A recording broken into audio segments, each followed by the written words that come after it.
Okay, so I often get asked, how did I come up with the idea of hookup baits? Since the age of 16, I was introduced to fishing tube jigs by a guy named John Bill, which was Crappie John Finger Jigs.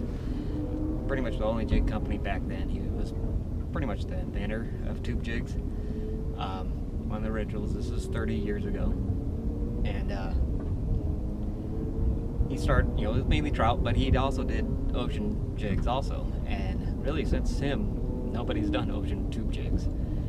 And since then, I've been pro staff for many different companies, all tube jig companies, mainly for trout. And for years, I just through the 30 years of fishing jigs, mainly only jigs, and doing a lot of ocean fishing, I always knew having a realistic eye, especially for native trout, largemouth bass, and all ocean fish, makes a big difference when there's a realistic eyeball on there sometimes. And then the cut of the tail is just, you get with all the other jigs have the squiggly tails. When the tails flips over the jig, that whole cast is wasted because that jig's sitting there doing spinning. The fish don't eat spinning jigs. And then also I wanted to build something that sank slower and would get bit on the sink. Most lures you throw out there and they just kind of do the spiral down. And I figured half your cast, or almost half your cast, is letting your jig sink. If you can get a bait that gets bit on the sink just as good as it does on a retrieve, you're going to double your catches. Kind of common sense. So I did a lot of swimming pool time using different heads, different cuts, all this kind of stuff. About pretty much a month solid of fishing in a swimming pool, designing these jigs, until I got a bait that sank, really glides down on the sink, and then also on the retrieve has a really good darting action on the retrieve. So, a lot of swimming pool time and all that, and that's basically what I came up with. The jig heads, have these realistic jig heads, put a pointed nose on it that gives it the darting action, and the cut I came up with here, it will never foul out. Only time these jigs foul is if you get a bite and the fish comes from behind, it'll push the tail over and hook itself. Other than that, kind of tells you, yeah, I got a bite.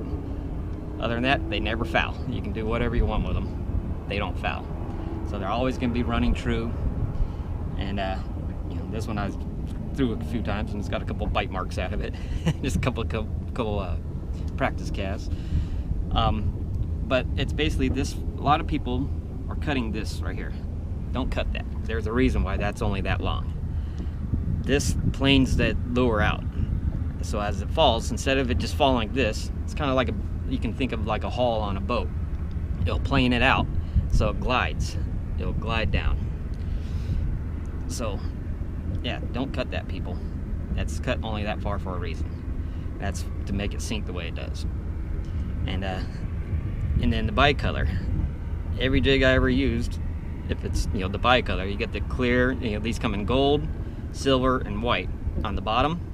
And then usually some natural color on the top, the brown, black, dark, dark bright, chartreuse.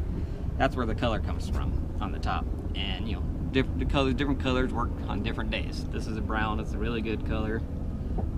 Really great for trout. This is one of my best trout colors.